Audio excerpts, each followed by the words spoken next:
예, 계속해서 보도록 하겠습니다.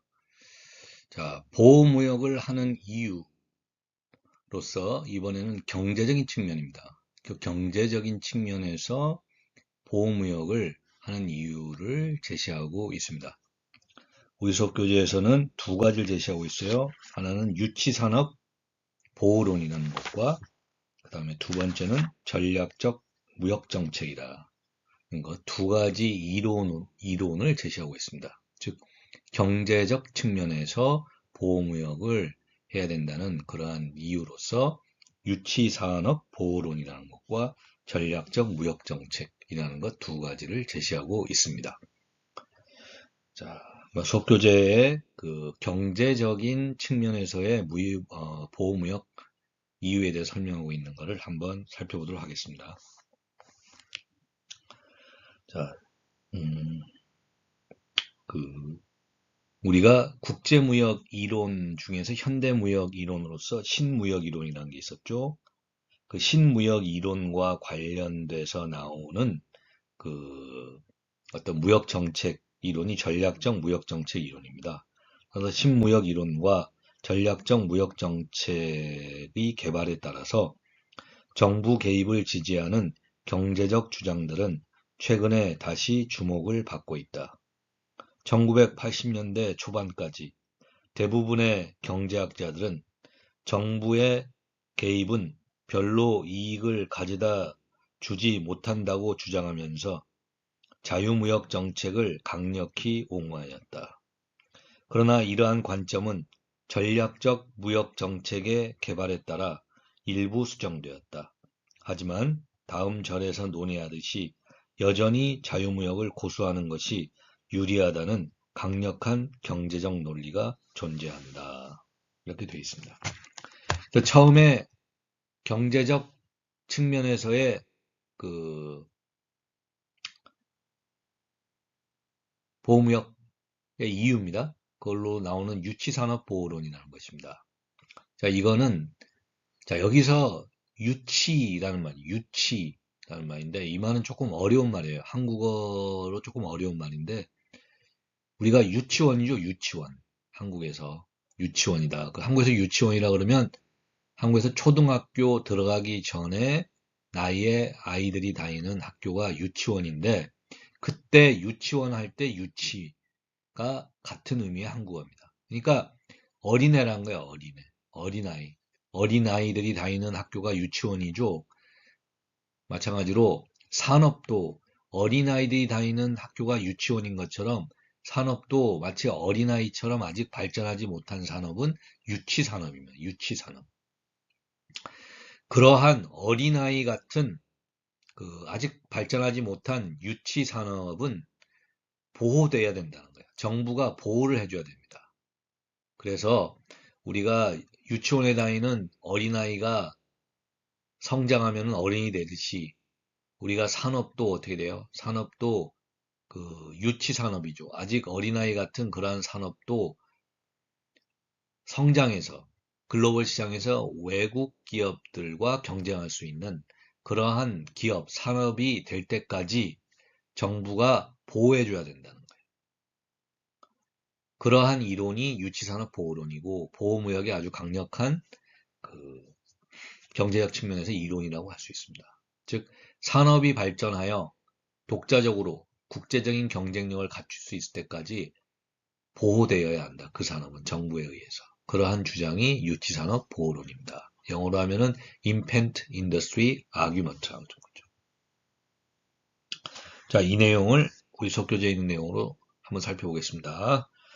유치산업 보호론, 영어로 Infant Industry Argument는 정부 개입에 대한 가장 오래된 경제적 주장이다. 이렇게 되어 있습니다.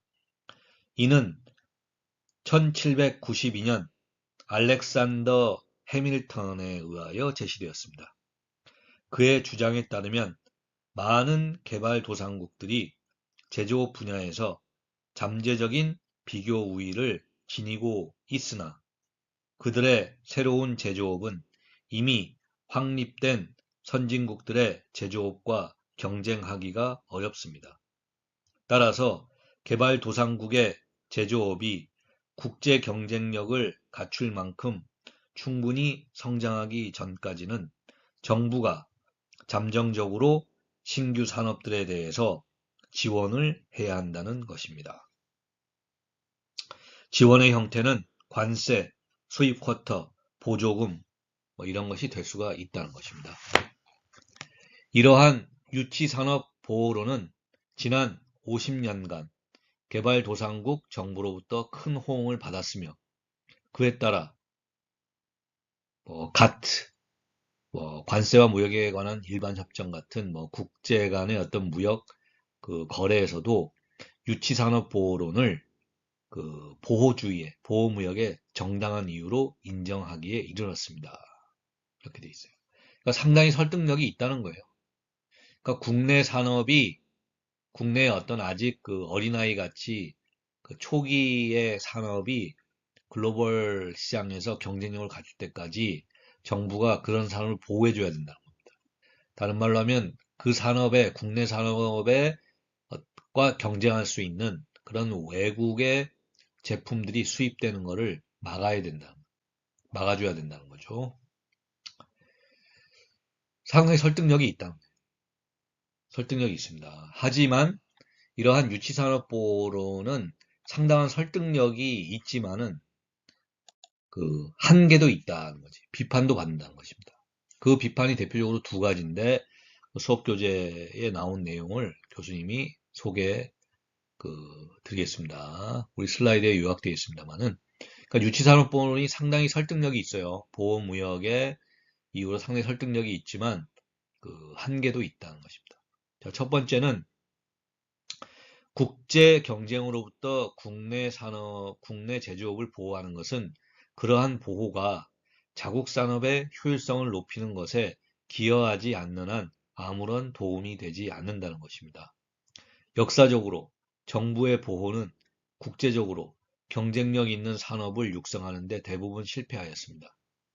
예를 들어 브라질의 경우 관세와 쿼터로 국내 시장을 보호함으로써 세계 10대 자동차 산업을 건설할 수 있었습니다. 하지만 1980년대 후반 그러한 무역 장벽이 제거되자 수입 자동차들이 물밀듯이 들어왔고 브라질은 자국의 자동차 산업이 30년간 보호 끝에 세계에서 가장 비효율적인 산업이 되었음을 인정할 수밖에 없었다는 것입니다. 자, 둘째, 유치산업보호론이 비판받는 이유입니다. 유치산업보호론은 기업들이 국내 또는 국제 자본시장으로부터 장기적인 투자를 위한 자금을 조달하기 어려울 것이라는 가정에 기초합니다. 따라서 정부가 장기적 투자를 지원해 주어야 한다는 것입니다. 그러나 지난 20년간 국제 자본시장이 발달한 결과 이러한 가정은 오늘날 더 이상 유효하지 않는 것으로 보입니다. 오늘날 만약 개발도상국이 제조업 분야에서 잠재적인 비교 우위를 가지고 있다면 그 국가의 기업들은 자본시장을 통해서 필요한 자금을 조달하여 투자를 늘려갈 수 있을 것입니다. 잠재적으로 비교 우위가 있는 국가에 위치한 기업들은 국제 자본시장에서 충분히 필요한 자금을 조달할 수 있기 때문에 비록 초기에 상당한 손실이 발생하더라도 정부의 도움을 필요치 않게 됩니다. 한국과 대만의 많은 기업들은 섬유, 반도체, 기계장치, 철강, 조선 등과 같은 산업에서 그와 같은 과정을 거쳤습니다. 그러므로 효율적인 국제 자본시장이 존재함에도 불구하고 정부의 보호를 필요로 하는 기업들은 정부의 보호를 받을 만한 가치가 없는 기업들일 것이다. 라는 설명입니다. 자, 이 내용이 지금 파워포인트 슬라이드에 요약되어 있어요. 예. 그러니까 이거는 여러분들이 파워포인트 슬라이드 한번 읽어보십시오. 교수님이 지금 다 속글 내용을 소개해 줬습니다.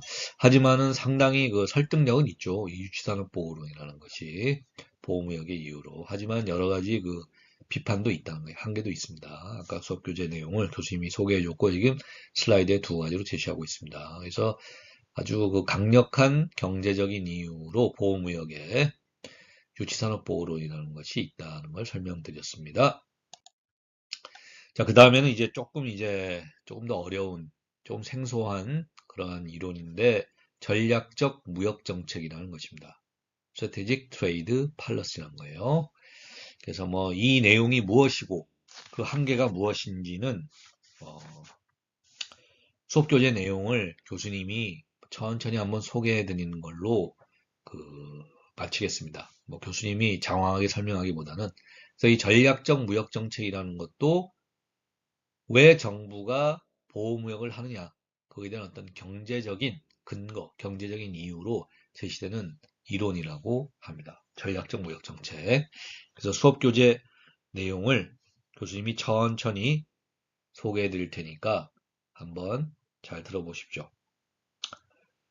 자, 일부 신무역 이론가들은, 자, 신무역 이론이라는 거는 그 우리가 국제무역 이론에서 교수님이 현대무역 이론으로 소개해 준 거죠. 왜 무역이 발생하는가? 자, 어떤 산업들은 뭐 반도체나 자동차, 항공기 이런 산업들은 규모의 경제가 중요하다. 규모의 경제라는 거는 많이 생산하면 생산할수록 그 제품의 단위당 원가가 떨어지는 현상입니다. 그래서 규모의 경제를 발생시켜서 즉 많이 생산해서 단위당 원가를 떨어뜨려서 가격을 싸게 해서 글로벌 시장에 많이 팔아야 성공하는 산업들이에요. 반도체 산업이나 뭐 자동차 산업이나 이런 산업입니다. 자, 그렇게 하기 위해서는 규모 경제에서는 많이 생산해야 되죠. 많이 생산해서 제품 단위당 원가를 줄이고 더 싸게 만들어서 더 싼 가격으로 글로벌 시장에 많이 팔아야 됩니다. 많이 팔아야 돼요.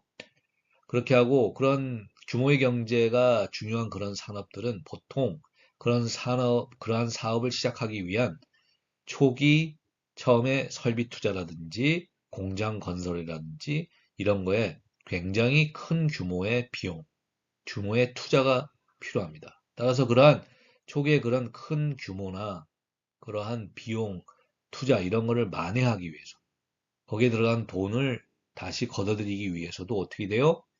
더 많이 생산해서 단위당 원가를 줄여서 즉 규모의 경제를 달성해서 더 싼 격으로 전 세계에 더 많이 팔아야지 초기에 그런 대규모의 투자나 비용 이런 것들을 만회할 수가 있습니다.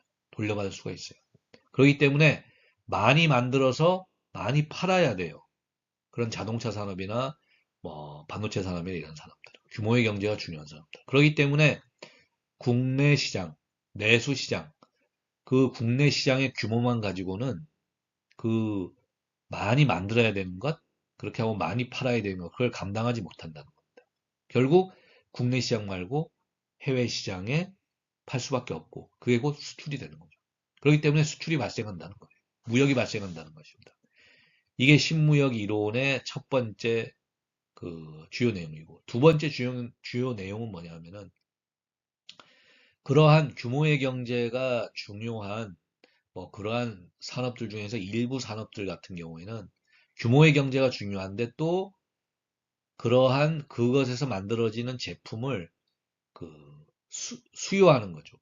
구입하는 소비자나 이러한 것들이 충분하지 않다는 거예요. 전 세계에. 충분하지 않기 때문에 어떻게 돼요? 결국 몇 개의 기업만이 몇 개의 기업만이 살아남아서 생존해서 전 세계에 어떤 그 규모의 경제가 중요한 그 제품의 산업을 지배한다는 겁니다.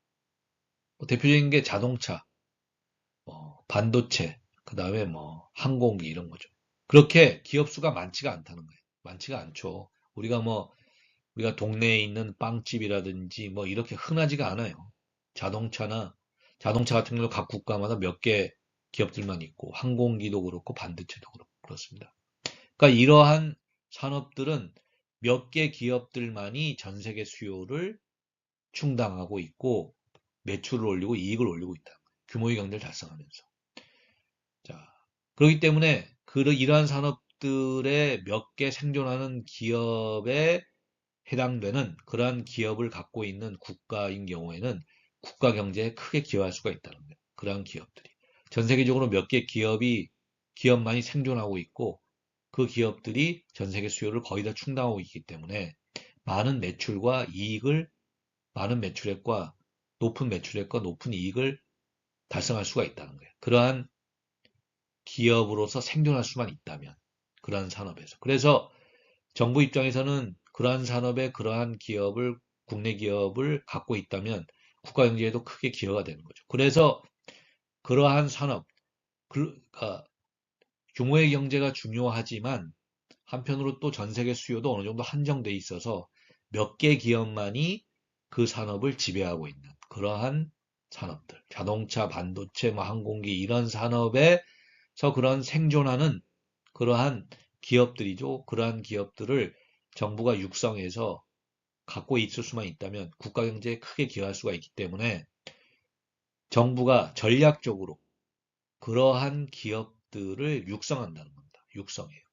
보조금을 주면서, 그러니까 돈을 이렇게 지원해 주면서, 보조금을 주면서 그러한 기업들을 육성하는 것이고, 그래서 그러한 산업에서 생존하는 몇 개 기업 안에 포함시키도록 하는 거죠. 그렇게 했을 때 그 기업이 높은 매출과 수익을 올릴 수 있기 때문에 국가 경제에도 크게 기여할 수 있고, 그렇다는 거예요. 그래서 정부가 적극적으로 어떠한 그 국가 무역이나 이런 데 개입하는 거죠. 전략적으로 그러한 기업들, 그러한 수출하는 기업들이죠.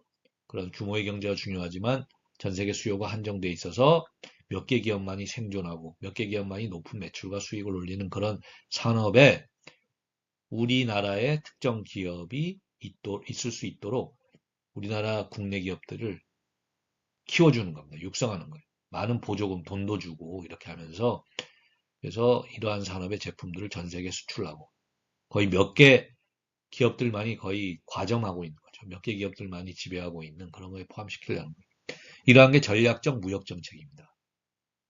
정부가 의도적으로 개입하는 거예요. 막 보조금도 주고 예산도 주면서 그런 기업들을 우리나라 기업이 해당되도록 키워주는 거예요. 육성해서. 그래서 전 세계 무역, 곧 전 세계 수출이나 이런 거에서 높은 비중을 차지하는 거예요. 그런 기업들이. 그런 기업들이 우리나라 기업이 되도록 만드는 겁니다.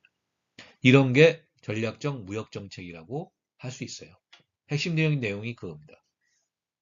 그러니까 신무역 이론이라는 거에 그 교수님이 설명한 것 중에 두 번째 그 내용인데 그게 전략적 무역 정책입니다. 정부의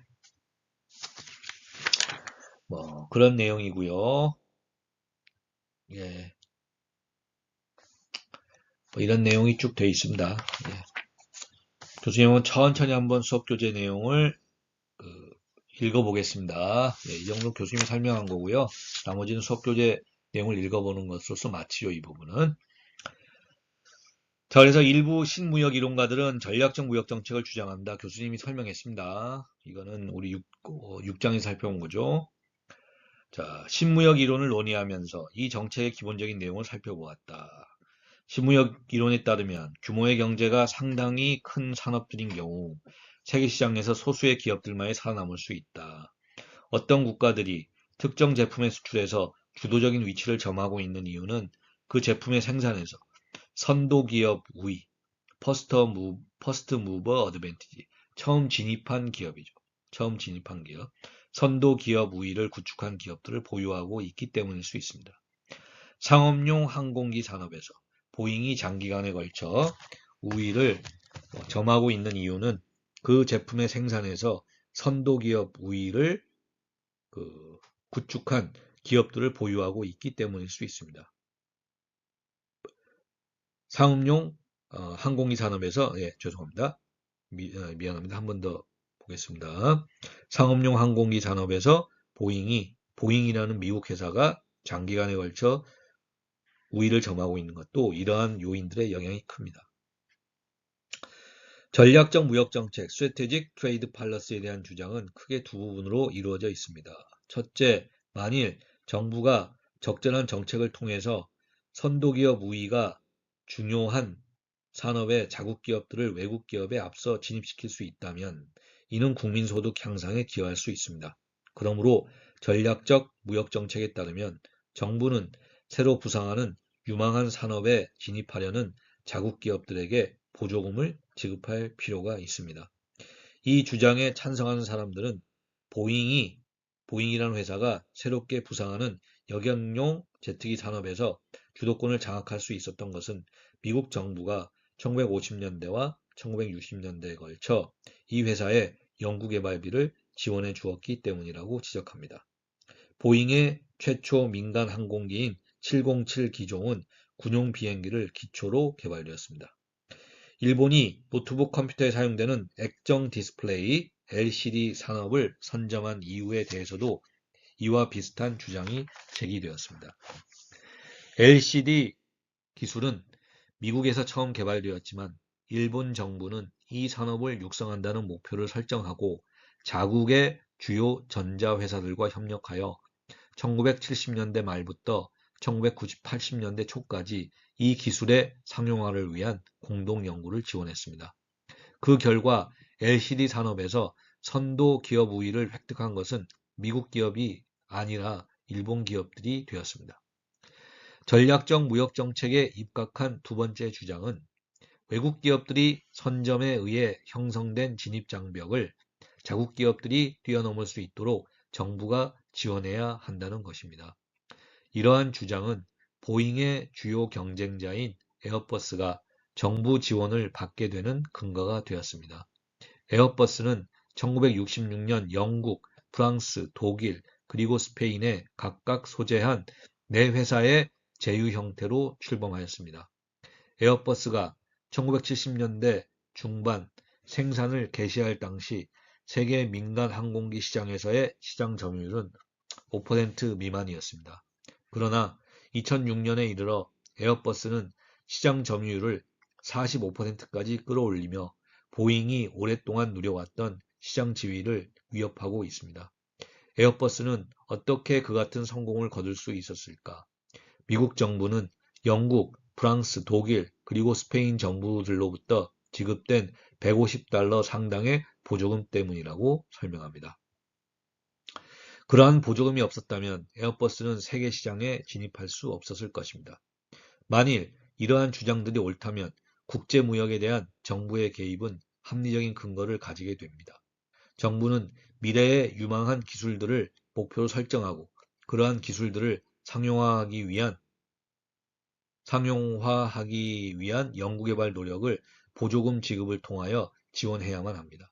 나아가 정부는 국내 기업들이 세계 시장에서 선도기업 우위를 구축할 때까지 수출 보조금을 지급해야 합니다. 정부의 지원이 또한 정당성을 가지는 경우는 지원을 받은 국내 기업들이 기존의 외국 경쟁자들이 구축한 선도기업 우위를 뛰어넘어서 유력한 경쟁자로 부상할 수 있는 경우입니다. 이를 위해 국내 시장 보호와 수출 촉진을 위한 보조금 지급이 동시에 필요할 수 있다는 것입니다. 자, 이러한 것이 이제 전략적 무역 정책이라는 것입니다. 교수님이 한번 설명했고 또 수업 교재 내용을 여러분들한테 소개해 드렸습니다. 자, 하지만 이러한 전략적 무역 정책에 대한 또 비판론이 있어요. 아까 유치산업보호론도 그 비판론이 있었죠. 문제가 있다. 그렇게 얘기하는 것처럼 이 전략적 무역 정책도 역시 좀 문제가 있다는 것입니다. 그게 이제 우리 수업 교재에 소개되고 있는데요.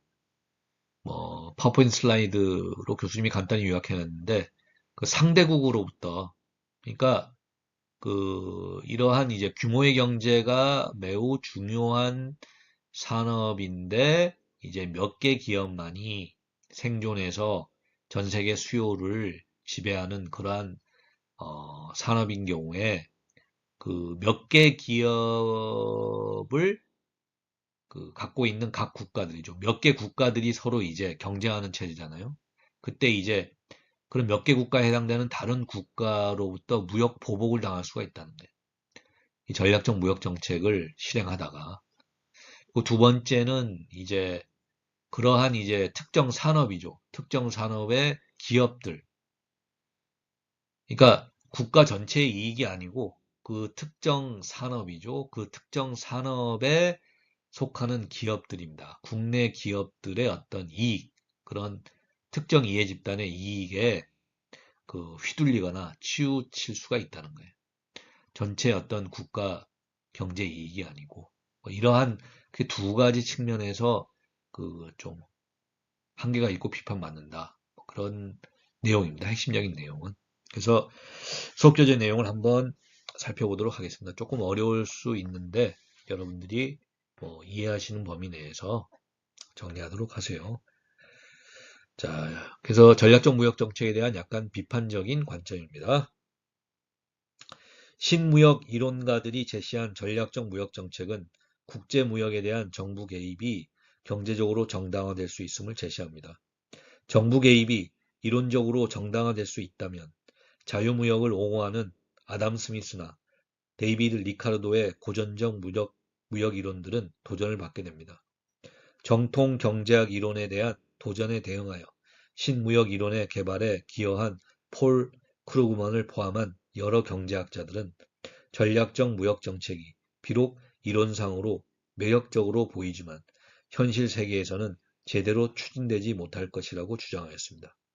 전략적 무역 정책에 대한 그러한 비판은 수정된 자유무역 옹호론을 형성시켰습니다. 이렇게 됐습니다. 그러니까 뭐 전략적 무역 정책에 대한 그러한 비판은 이제 수정된 자유무역 옹호론이라는 새로운 이론을 형성시켰다는 거예요. 그래서 그 전략적 무역 정책에 대한 비판의 첫 번째 내용은 보복과 무역 정책을 발생시킬 수 있다는 거예요. 이 전략적 무역 정책. 보겠습니다. 크루그먼은 글로벌 산업에 자국 기업들을 성공적으로 진입시키는 것을 목표로 하는 전략적 무역 정책은 다른 국가들의 희생을 대가로 자국의 소득을 높이려는 그 베거티 네이버 팔러시다. 이거 한국어로 상당히 어려운 말인데 근린 궁핍화 정책이다. 이거 무슨 말이냐면은 그 국가의 무역, 국가들끼리 무역은 국가들끼리 서로 상호 이익, 서로 이익을 이렇게 줘야 되는데 한 국가만 이익을 받고 다른 국가는 피해를 당하는 뭐 그러한 그 무역 정책 이런 게 이제 이 베거티 네이버 팔러스라고 합니다. 이런 게 될 수가 있다는 거예요. 전략적 무역 정책. 한 국가는 이익이 되지만 다른 국가는 피해를 당하는 그런 정책이 될 수가 있다는 겁니다. 그래서 이러한 정책은 아마도 무역과 관련된 보복을 일으킬 가능성이 있다는 겁니다. 두 국가 혹은 그 이상의 국가들 간의 무역 전쟁이 발생하면 이는 자유무역을 추구하는 경우보다 나쁜 결과를 초래하게 됩니다. 예컨대 미국 정부가 에어버스에 지급된 보조금에 대응하여 보잉 회사에 대한 보조금을 늘린다고 가정해 봅시다. 그 결과 두 국가의 보조금은 서로 그 효과가 상쇄되게 됩니다. 이 과정에서 유럽과 미국의 납세자들은 막대한 투자가 소요되는 실익이 없는 무역 전쟁의 비용을 부담해야만 할 것입니다. 그 결과 유럽과 미국 모두 경제적 상황이 악화됩니다. 전략적 무역 정책이 무역 보복으로 이어질 위험에 대한 크루그만의 판단은 옳다고 볼 수 있습니다. 그러나 문제는 해외 경쟁자가 이미 정부 보조금에 의해 지원을 받고 있을 때 어떻게 대응할 것인가입니다. 즉, 보잉과 미국 정부는 에어버스의 보조금에 대해서 어떠한 조치를 취해야 할까? 크루그만에 따르면 그 경우 해답은 보복 조치가 아니라 무역 왜곡 효과를 가져오는 보조금의 사용을 최소화할 수 있도록 게임의 규칙을 확립하는 것이라는 것입니다. 이것이 바로 WTO, 세계무역기구가 추구하고 있는 것이라고 합니다. 그래서 보복과 무역전쟁을 일으킬 수 있다는 거예요. 이 전략적 무역정책을 실행하는 경우에. 두 번째는 이제 국내의 정책적인 문제라는 것입니다. 곧 아까 교수님이 여기 정리해 놓은 것처럼 국가 이익이 아니고 국가 경제 전체 이익이 아니고 국내 특정 이해 집단, 그 산업의 국내 기업들의 이익에 치우칠 수 있다는 거예요. 그런 문제가 있을 수 있다는 겁니다. 자, 정부가 경제에 개입하는 경우 정부는 항상 국익에 따라 행동하는 것이 아니다. 정치적으로 중요한 이해단체들이 흔히 정부의 영향력을 행사하기 때문이다. 좋은 예로서 EU, 유럽연합이 공동 농업정책을 지원했던 것은 프랑스와 독일 농부들의 높은 정치적 영향력 때문입니다. 공동 농업 정책은 경쟁력을 상실한 농부들과 그들의 표에 의존하는 정치인들에게만 이익이 될 뿐입니다. 반면 EU, 유럽연합의 소비자들은 식료품을 구입하는데 더 많은 비용을 지불해야만 합니다. 그러므로 크루그먼에 따르면 전략적 무역 정책을 채택하기가 곤란한 또 다른 이유는 그러한 정책이 거의 언제나 국가 내의 특정한 이해 집단들에 의해서 장악되고 그들은 자신의 이익을 위해서 정책을 왜곡시키기 때문이라는 것입니다. 자, 이렇게 우리 수업 교재 내용이 되어 있습니다. 자, 그래서 이 전략적 무역 정책 이 부분은 조금 이제 여러분들이 생소하기도 하고 조금 이제 어렵기도 할 수 있습니다. 그래서 뭐 교수님이 이해되는 범위 내에서 설명드렸고 우리 수업 교재 내용을 소개해드렸는데 여러분들이 이해하시는 범위 내에서 정리하면 되겠습니다. 그래서 이러한 이제 유치산업보호론과 전략적 무역 정책이 대표적인 보호무역의 그 경제적인 근거, 이유와 관련된 이론이다. 이렇게 소개하고 있습니다. 이 챕터의 마지막입니다. 이 챕터의 마지막으로 그 세계 무역 시스템이 어떻게 발전해 왔는가 이거를 소개하고 있어요. 소개하고 있는데 뭐 교수님이 수업 준비도 해야 되고 다 읽어보지 않습니까? 근데 상당히 정리를 잘했습니다. 상당히 정리를 잘했어요. 뭐 여러분들이 어떻게 느끼시는지 모르겠지만 지금 우리가 공부하고 있는 이 수업 교재죠. 인터내셔널 비즈니스 찰스 힐 교수님이 쓴 이 인터내셔널 비즈니스 교재는 전 세계에서 가장 많이 보는 그 인터내셔널 비즈니스 국제경영 교재입니다. 그러니까 미국이나 유럽 그리고 아시아의 여러분과 같이 대학에서 그 인터내셔널 비즈니스를 공부하는 학생들에 대해서는 가장 많이 보고 있는 그러한 교재예요. 굉장히 유명한 교재입니다.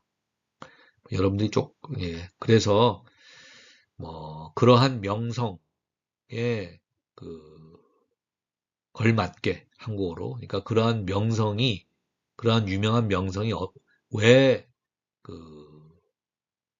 이 수업 교재 우리 수업 교재가 갖게 되었느냐 그거를 증명하는 그러한 부분이라고 할 수 있어요. 아주 잘 썼습니다. 이렇게 쓰기도 쉽지 않거든요. 국제 무역 시스템, 세계 무역 시스템이 어떻게 발전해 왔는지 이거에 대해서 아주 잘 서술해 놨다는 겁니다.